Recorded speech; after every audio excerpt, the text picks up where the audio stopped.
Hello,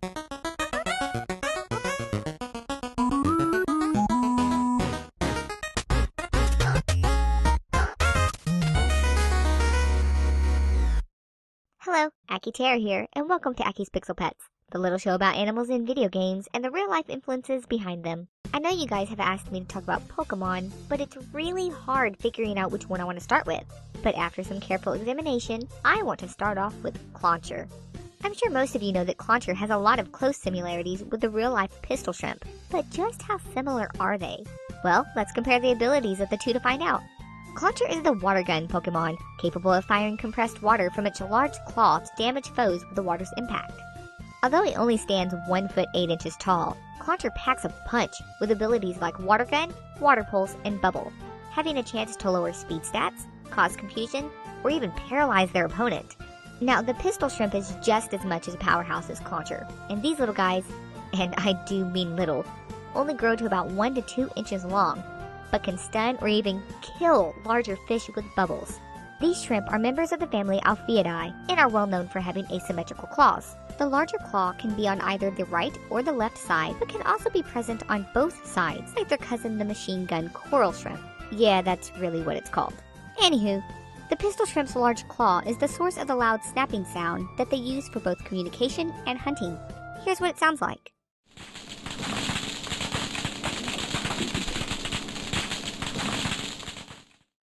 Sounds like me when I play with bubble wrap, only with less giggling and more pain.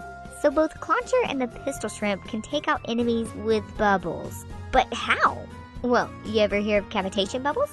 The process is actually called inertial cavitation, but basically it occurs when a liquid is subjected to rapid changes of pressure. This causes the formation of cavities, i.e. bubbles, where the pressure is relatively low. Due to the high pressure of the surrounding water, the bubbles rapidly implode, creating light, heat, and miniature shockwaves.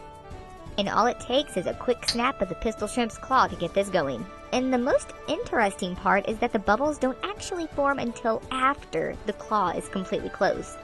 If you look at this diagram, you can see that the pistol shrimp has an immovable and movable finger. You know what?